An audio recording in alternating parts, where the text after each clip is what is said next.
Gabriel Siria Levario, figura inmortal que el mundo llegaría a idolatrar bajo el nombre de Javier Solís, vio la primera luz el 1 de septiembre de 1931 en el Hospital Homeopático de la Ciudad de México. Aunque por estrategias de publicidad, su casa discográfica inventó la leyenda de que el cantante provenía de Nogales, Sonora. Sin embargo, aquel rumor era totalmente falso. Sus padres biológicos respondían a los nombres de Juana Levario Plata y Francisco Siria. Ella se ganaba la vida atendiendo un puesto comercial en el mercado de San Cosme, mientras que su padre ejercía el oficio de panadero. Ante la imposibilidad de criar al niño, su madre tomó la dura decisión de entregar al pequeño Javier a su hermano Valentín, cuando el bebé apenas contaba con unos escasos meses de vida. Valentín, quien conocía perfectamente el oscuro destino que aguardaba al infante al lado de un padre entregado al alcohol, no dudó en recibirlo. Fue así como Javier Solís aprendió a ver como sus verdaderos progenitores a sus tíos, Ángela López y Valentín Levario, quienes lo cobijaron como si fuera un regalo divino, una luz de esperanza, dado que el matrimonio nunca había logrado concebir hijos de su propia sangre. En teoría, el acuerdo inicial era que solamente cuidarían del niño por una temporada breve, pero la triste realidad fue que sus padres biológicos jamás regresaron por él. Ni siquiera se tomaron la molestia de visitarlo. A su madre biológica solo llegaría a conocerla a través de una vieja fotografía. El barrio de Tacubaya se convirtió en el escenario donde creció y disfrutó los años dorados de su infancia y adolescencia, rodeado de amigos que, incluso después de alcanzar la fama, seguiría frecuentando con humildad. Javier tenía apenas 10 años de edad cuando, al volver de la escuela rumbo a su hogar, tuvo que enfrentar uno de los episodios más traumáticos y dolorosos que jamás podría borrar de su memoria: el fallecimiento de su mamá, Ángela, la única mujer que le había brindado amor incondicional, atención y ternura. En ese instante sintió que su universo entero se desmoronaba en 1000 pedazos, lo que le provocó tal conmoción que dejó de pronunciar palabra durante un largo tiempo. Su madre se había marchado, y él manifestó su duelo en silencio. Su padre adoptivo lo retiró de la escuela para llevarlo a trabajar a la panadería donde él laboraba. Además, el chico buscaba la forma de subsistir ayudando en los mercados, ganándose unas cuantas monedas al cargar pesadas bolsas o recolectando envases de vidrio. Pero no existía dinero suficiente que alcanzara para cubrir las necesidades. Intentó probar suerte como ayudante en un taller mecánico, pero detestaba la sensación de tener la ropa siempre impregnada de grasa y aceite, así que renunció. Desde aquella época, su compañero inseparable fue Chavita. Ambos andaban juntos de arriba para abajo, sin tiempo para travesuras infantiles, pues la vida les había impuesto responsabilidades de adultos prematuros, obligándoles a llevar dinero a casa, aunque fueran unas míseras monedas para poder comer. Una de las anécdotas más curiosas que Javier solía contar ocurrió cuando, en un arranque de aventura, a su amigo Chava y a él se les metió en la cabeza la idea de ir a conocer el mar en Veracruz pidiendo aventón. Lograron llegar hasta Puebla, pero el cansancio los venció y se quedaron profundamente dormidos en las bancas de un parque, hasta que un oficial de policía los despertó bruscamente, creyendo que eran un par de vagabundos, y los mantuvo detenidos durante 15 largos días, hasta que la madre de su amigo logró ir a rescatarlos para liberarlos. Corría el año de 1944, cuando comenzó a laborar en un rastro, y posteriormente en diversas carnicerías, hasta establecerse en La Providencia, propiedad de don David Lara Ríos. Para entonces, Javier ya estaba en plena adolescencia y comenzaba a despertar en él un interés profundo por las chicas, transformándose en un joven enamoradizo y romántico empedernido, con una sed inmensa de devorar la vida y sus experiencias. Javier se matriculó en el gimnasio del señor Aranda, ubicado en las cercanías del antiguo mercado de Tacubaya, donde entrenaba boxeo con disciplina. Allí le aconsejaban constantemente que se dedicara al pugilismo de manera profesional. Pero a Javier esa idea nunca le convenció del todo, pues su corazón latía más fuerte por el sueño de ser cantante, una pasión que cultivaba desde que tuvo uso de razón. Su mamá Ángela siempre le repetía que cantaba muy bonito, e incluso su maestra de la primaria había quedado fascinada con el timbre tan peculiar de su voz. Fue entonces cuando conoció a don Ignacio Reyes, quien regentaba un negocio de sombreros y formaba parte del trío Los Jarochos. Con él forjó una sólida amistad, unidos por la misma devoción hacia el canto. Javier, ansioso por aprender, le pidió que le instruyera en el arte de tocar la guitarra. Sin embargo, otro capítulo amargo en la vida de Javier ocurrió cuando su padre adoptivo se unió sentimentalmente a una mujer que despreciaba al muchacho. Una noche, cuando su padre llegó a casa en mal estado por haber bebido demasiados tragos, la mujer le impidió la entrada. Tras insistir demasiado, su padre terminó desquitando su frustración y agresividad contra el adolescente. Una injusticia que Javier no estaba dispuesto a soportar bajo ninguna circunstancia. Empacó sus pocas pertenencias y abandonó el hogar. Sentirse indefenso, desamparado y vulnerable le hizo caer en depresión por una temporada. Pero su inmenso amor por la vida y el sagrado recuerdo de su madre adoptiva, doña Angelita, le inyectaron las fuerzas necesarias para no rendirse. Javier demostró ser un guerrero incansable, y después de todas las penurias que había atravesado, ya no le temía a nada ni a nadie. En el Teatro Obrero, una carpa popular de la zona, comenzó a presentarse para cantar, y allí recibía las ovaciones de conocidos y amigos que lo respaldaron desde sus primeros pasos. Un día, mientras acompañaba a su amigo Chava a visitar a su madre en la ciudad de Cuernavaca, vieron un anuncio sobre un certamen de canto afuera de una estación de radio. Sin pensarlo dos veces, se inscribieron en el concurso Cantando a Dúo y resultaron ganadores. Además de recibir una remuneración económica, el premio incluía un contrato para seguir cantando en un programa completo durante la semana siguiente. Don David Lara, el dueño de la carnicería La Providencia, siempre apoyó incondicionalmente a Javier en su sueño artístico, y habiendo comprobado el talento nato del joven, lo patrocinó para que educara su voz con el maestro Noé Quintero, el mismo instructor que había dado clases de canto al legendario Pedro Infante. Este detalle llenó a Javier de una felicidad indescriptible, ya que Pedro era su máximo ídolo y referente. Mientras perfeccionaba su técnica en las clases,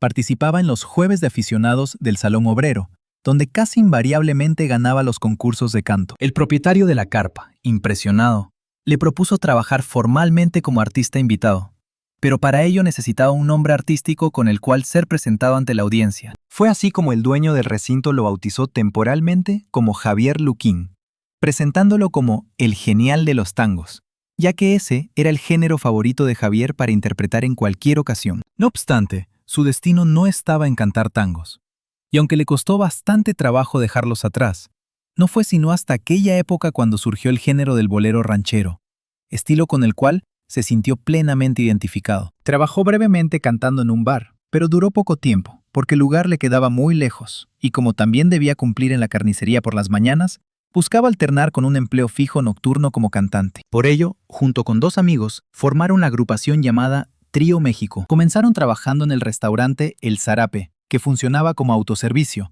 ofreciendo su repertorio musical a los automóviles que llegaban al lugar.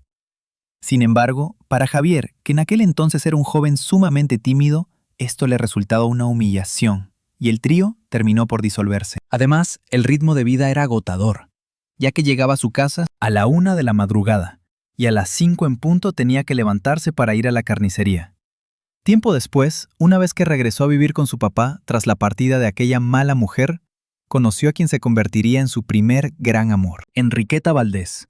Ella vivía justo enfrente de la casa que él compartía con su padre. Le llevaba serenatas, y un día que decidieron ir al cine, la cita se alargó, y ya no regresaron esa noche a sus casas, sino hasta el día siguiente, donde ya los esperaba furioso su padrastro para llevarlos a casarse y reparar la falta moral. Javier, con 19 años, y Enriqueta, de 21 años, tuvieron que acceder al matrimonio porque así lo ordenaban sus padres. El 27 de agosto de 1951 se convirtieron en padres de una hermosa niña a la que decidieron llamar Ángela, en honor a su madre adoptiva.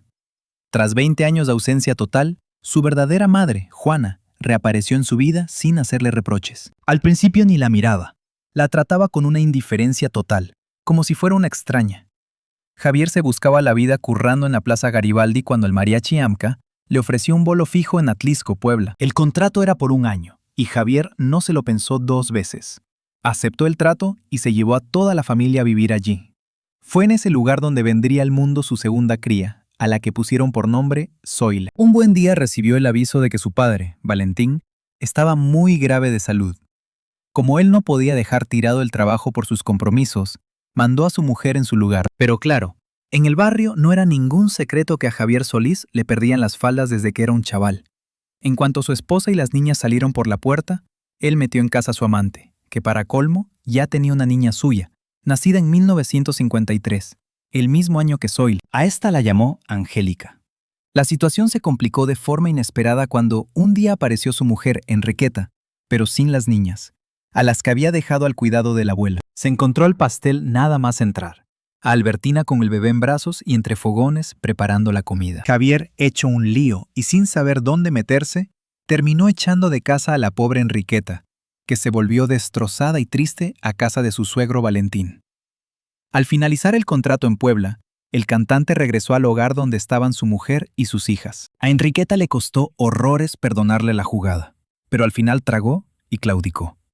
De vuelta al ruedo en los escenarios de Garibaldi, trabajando en el Guadalajara de noche, Javier arrancó cantando boleros rancheros. La cosa funcionaba, y se sacaba un buen extra con las propinas. La gente flipaba con su imitación de Pedro Infante, pero la verdad es que el artista estaba más pendiente de sus líos de faldas que de labrarse un futuro profesional. Por un lado, tuvo un tercer hijo con Enriqueta, pero por el otro, coleccionaba novias a decenas. Una de ellas se quedó embarazada y parió una niña en 1955. Encima seguía visitando a Albertina en Puebla, que le dio gemelos. Luego se juntó con Socorro González, con quien tuvo a sus hijas Camelia y Fabiola. A mediados de los 50, el tío ya tenía 7 hijos de 4 madres distintas, y solo 24 años. Como es lógico, el sueldo del Guadalajara de noche no le daba para mantener a tanta gente, y consiguió curro en el bar Azteca, junto al Hotel Virreyes en Ciudad de México. Aquel garito era punto de encuentro de la farándula y políticos de postín. Una noche apareció por allí Julito Rodríguez, integrante del trío Los Panchos, quien le dio su palabra a Javier de que convencería a los de Columbia Records para que le hicieran una prueba. Cumplió con lo prometido, y días después, un directivo de la compañía lo citó. Así fue como grabó su primer sencillo, titulado ¿Por qué negar? Javier estaba hecho un flan.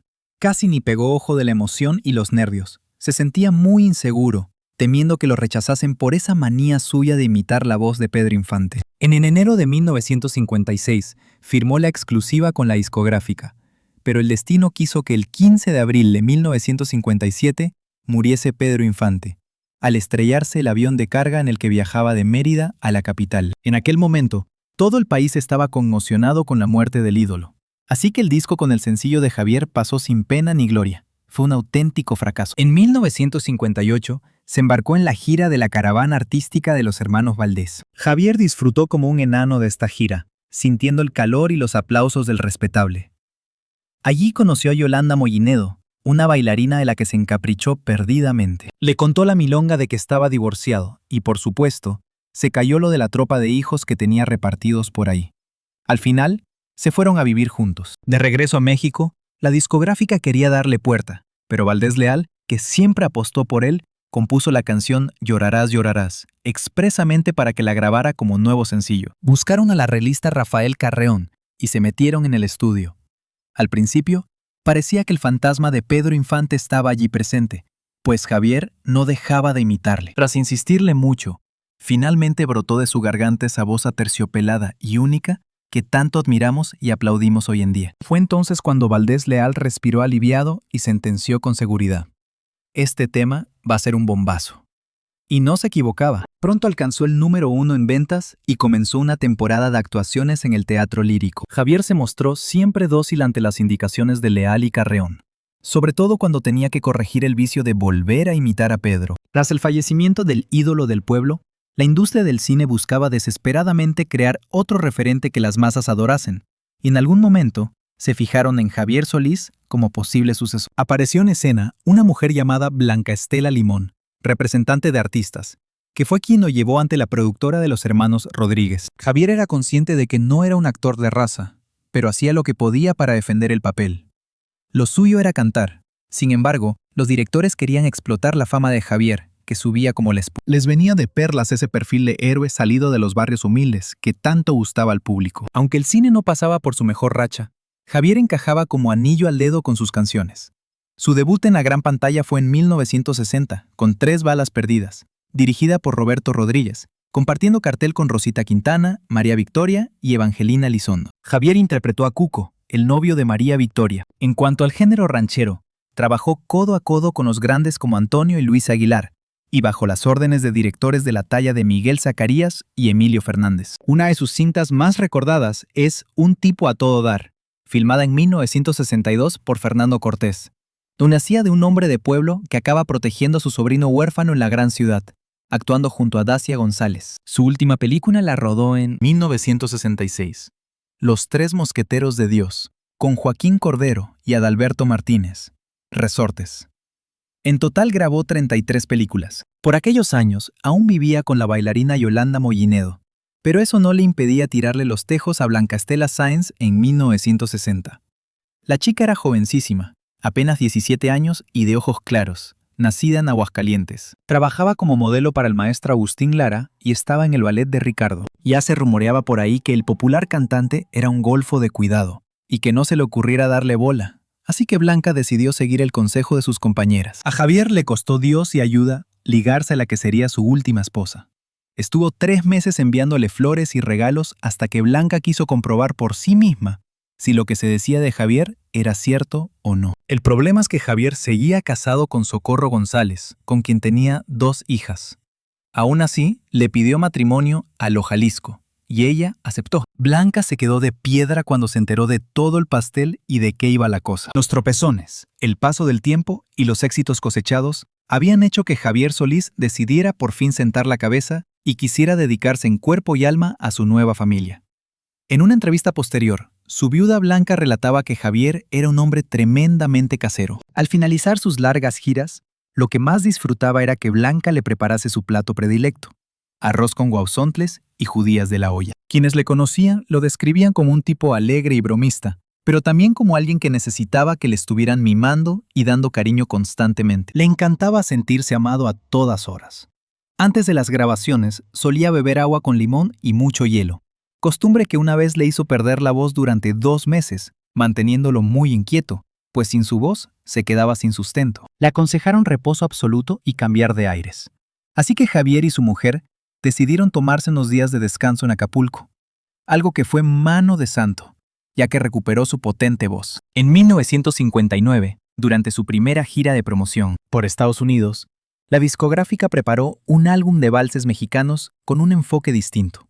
En vez de usar mariachis, el acompañamiento correría a cargo de una banda sinfónica, formada por músicos tanto mexicanos como estadounidenses, bajo la batuta y los arreglos del maestro Fernando Zenaido Maldonado. Este disco, titulado Javier Solís con Banda, se grabó en los estudios de Columbia Records en Nueva York, siendo uno de los proyectos pioneros de grabación multipista realizados por artistas latinoamericanos. Las ventas iniciales de este LP se donaron a organizaciones benéficas, aunque al principio tuvo una acogida tibia en México. Años más tarde se digitalizó. Curiosamente, en 1963, el sello reutilizó la pista de voz de aquella grabación y sustituyó el acompañamiento de la banda por el del Mariachi Nacional de Arcadio Elías. El nuevo álbum se llamó Valses Mexicanos, y al digitalizarse pasó a llamarse simplemente Valses. Fue la primera reconstrucción técnica realizada con la voz de Javier Solís, estando él aún vivo. Un detalle que muchos seguidores del cantante desconocían hasta años después, cuando los avances informáticos y multimedia permitieron realizar una comparativa a posteriori. En 1963, los agentes de Columbia en Nueva York empezaron a convencer a Javier de que ya era hora de que su música alcanzase todos los confines del mundo. Así fue como comenzó a grabar su álbum de boleros buscando su internacionalización, con temas de grandes como Agustín Lara, María Greber y Consuelo Velázquez. Incluyó clásicos como Solamente una vez, Bésame mucho, Vereda tropical y Cuando vuelva a tu lado. En el disco, Javier Solís en Nueva York. Fue por aquella época cuando Javier empezó a sufrir dolores abdominales. Estuvo ingresado en el sanatorio de la Anda, donde recibió atención. Al encontrarse mejor, le recomendaron visitar a un gastroenterólogo, pero agobiado por su apretada agenda, lo fue dejando para más adelante. Todo estaba listo, y en 1965 viajó a Nueva York para grabar con los arreglos de Chuck Anderson. En aquella ocasión, Frank Sinatra apareció por los estudios. Fue un encuentro muy grato, donde pudieron charlar un rato. Se rumorea que Frank era un gran admirador de Javier, aunque existe otra versión que contradice esto, que Javier nunca estuvo en Nueva York, que el álbum se grabó en México y que fue en el país azteca donde Frank y Javier coincidieron. En realidad, Frank no tenía ningún interés musical en Javier Solís ni pretendía que fuera el Frank Sinatra mexicano. Simplemente pasaron un rato agradable y punto. Entre 1962 y 1963, Javier Solís grabó 2 de sus discos más emblemáticos, Fantasía Española y Trópico, ambos con canciones del compositor Agustín Lara, consolidándose como uno de sus mejores intérpretes. Sus ejecuciones marcaron el comienzo de una nueva era para la música de mariachi, ya que dejaron atrás los sones y la temática puramente campestre, incorporando una lírica más urbana y adaptando canciones latinoamericanas. Esto revitalizó el género y renovó el interés del público por la música ranchera. A principios de 1966 inició un nuevo proyecto discográfico con algunas de las canciones más célebres de los compositores puertorriqueños Rafael Hernández y Pedro Flores. No obstante, debido a sus problemas de salud, solo logró poner voz a 6 de las 8 pistas previstas para el álbum. A pesar de ello, consiguió completar su otro disco, Javier Solís con Orquesta. La muerte le sorprendió el 12 de abril de 1966. Javier, de 34 años, empezó a sufrir fuertes dolores abdominales que empeoraron con el tiempo, mientras tomaba medicación homeopática que solo mitigaba el dolor temporalmente. Fue ingresado en la clínica de Santa Elena para que le extirparan la vesícula. Mientras el cantante se encontraba consciente tras la cirugía, ocurrió un encuentro entre sus 2 esposas, Socorro y Blanca Estela, algo con lo que Javier no contaba. Ambas querían permanecer en la habitación donde él se recuperaba, y al no ponerse de acuerdo, se enzarzaron en una acalorada discusión. Javier, medio dormido, les suplicó: «Aquí no, por favor». Ambas mujeres se dieron cuenta de que no estaban ayudando a la recuperación del esposo que compartían, y pusieron fin a la disputa. Sin embargo, el estado de salud del cantante no remontaba. Estando en ayuno estricto por orden médica, Javier no pudo aguantar más y se bebió un vaso de agua. Según la autopsia, la causa del fallecimiento fue un desequilibrio hidroelectrolítico que le provocó un infarto el 19 de abril de 1966. Desde la muerte de Pedro Infante, Javier Solís había ocupado el trono de la canción popular, y su pérdida fue un varapalo que sus admiradores jamás esperaron. A sus 35 años, todavía le quedaba mucho tiempo para seguir regalando su talento al público, pero ante los caprichos del destino, no hay nada que hacer. A su funeral acudieron miles de personas para darle su último adiós. Fue enterrado en el Panteón Jardín, donde recibe visitas continuamente, siempre acompañado por ramos de rosas frescas. Pero Javier no descansaría en paz, ya que las esposas y los hijos comenzaron a salir a la luz para reclamar su sitio y los bienes correspondientes, mostrando cada una su acta de matrimonio. Esto demostraba que el cantante usaba varios nombres, por lo que no veía necesario divorciarse. A pesar de toda la descendencia que apareció tras su fallecimiento, legalmente solo sus esposas Socorro y Blanca Estela tuvieron derecho a la herencia. Además, las hijas mayores también recibirían regalías de los discos del cantante. Inmediatamente después de su muerte, comenzaron a circular decenas de versiones sobre supuestas declaraciones, en las que él aseguraba que su final estaba cerca, y algunas canciones parecían confirmarlo. A casi un mes de su deceso, Javier sonaba con fuerza en la radio y en las gramolas, con un disco que, a modo de epitafio, contenía por un lado Amigo Organillero y por el otro, Me recordarás. Otra situación peculiar fue la insistencia de Felipe Valles en grabar discos apresuradamente, y un compendio musical que, en el transcurso de una década, llegó a sumar la impresionante cifra de 450 grabaciones. La fascinación de Javier Solís por los payasos de circo se materializó en un bolero compuesto magistralmente por el maestro Fernando Maldonado. Existen rumores y leyendas urbanas que sugieren que el artista llegó a actuar de incógnito bajo la carpa del circo Ataide, oculto tras el maquillaje de un payaso melancólico. No obstante, las instantáneas que circularon no pertenecían realmente al intérprete. Todo apunta a que se trató más bien de una maniobra de marketing, diseñada para disparar la popularidad del vocalista, ya que, aparte del tema payaso, se programaron actuaciones en circos de renombre con el fin de, finalmente, rodar un largometraje centrado en esa temática. Tras verse truncada su vida y su carrera de forma prematura, Javier se transformó en una leyenda colosal, a la altura de figuras como Jorge Negrete y Pedro Infante. Javier Solís cosechó una multitud de galardones y distinciones durante su trayectoria profesional, incluyendo un disco de oro en la ciudad de Nueva York y una medalla de oro por batir récords de ventas con su éxito Sombras. También se hizo con el discómetro de oro en 4 ocasiones, un disco de plata, 2 guitarras de oro, el premio Nota Musical otorgado en California, el trofeo Radio Éxitos y el prestigioso Calendario Azteca, concedido por la Asociación de Periodistas de Radio y Televisión, una estatua en la Plaza Garibaldi y un busto del cantante en la Alameda de Tacubaya mantienen vivo su recuerdo en nuestra memoria colectiva y en la de las generaciones venideras. De este modo, ponemos el broche final a la historia de Javier Solís,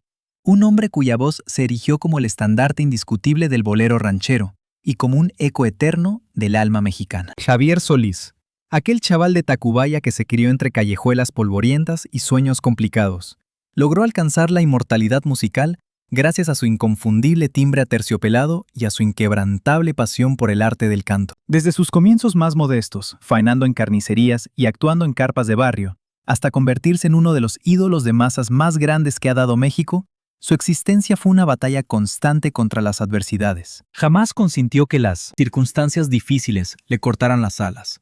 A pesar de los ensayos y errores de su vida personal, sus romances y desengaños, y las múltiples ocasiones en las que la suerte parecía darle la espalda, Javier tiró para adelante, dejando tras de sí un legado que supera el paso del tiempo y las modas pasajeras. La carrera de Javier Solís fue breve, pero tremendamente intensa, jalonada de instantes de gloria y de encrucijadas complicadas. Se transformó en un referente absoluto para la música de mariachi, rompiendo moldes con la tradición de los sones rurales e inyectando una frescura lírica y urbana que se metió al público en el bolsillo. En cada interpretación conseguía transmitir emociones tan hondas que parecían brotar de lo más íntimo de sus entrañas. Su herencia sonora abarca cientos de canciones que continúan acariciando el corazón de generaciones enteras. Con su fallecimiento, se extinguió una de las gargantas más icónicas de la música mexicana.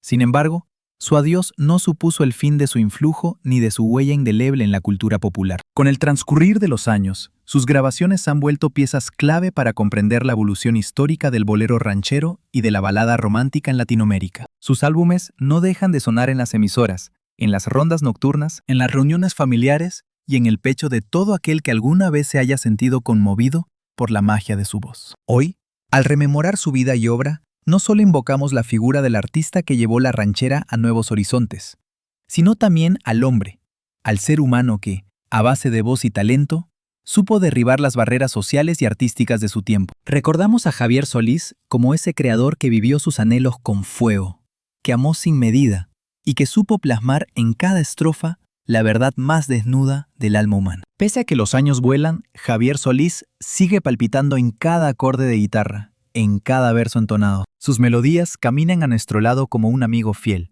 como un espejo donde miramos nuestras propias vivencias y emociones. Y es que la obra de Javier Solís traspasa las décadas porque es mucho más que música.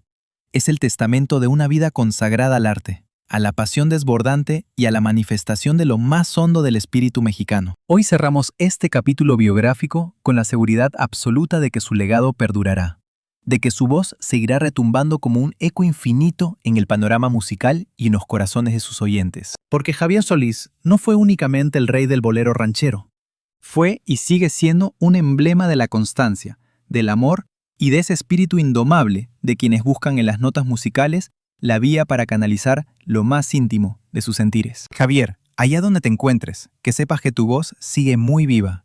Gracias por obsequiarnos con tu don, por enseñarnos a cantarla al querer y al olvido, por recordarnos que detrás de cada canción se esconde una historia que merece ser narrada. Hasta siempre, maestro Javier Solís. Al Javier Solís se erige como uno de los íconos supremos de la música de México, aclamado universalmente como el rey del bolero ranchero. Solís se ganó los corazones de millones de personas, con esa voz inigualable y un estilo interpretativo rebosante de pasión y morriña. Su habilidad para exteriorizar el sentimiento amoroso y el dolor de la ruptura lo convirtió en una leyenda de la canción romántica. Durante su carrera, dejó una huella imborrable con temas como Sombras, Payaso y Luz de Luna, que siguen vibrando en el pecho de sus admiradores. Javier Solís no fue solo un vocalista excepcional, sino también un actor notable en la edad de oro del cine mexicano. Su talento y su carisma lo auparon a la categoría de ícono cultural, y aunque su paso por la vida fue fugaz, su música ha saltado de generación en generación, consolidándose como un pilar fundamental de la identidad de México.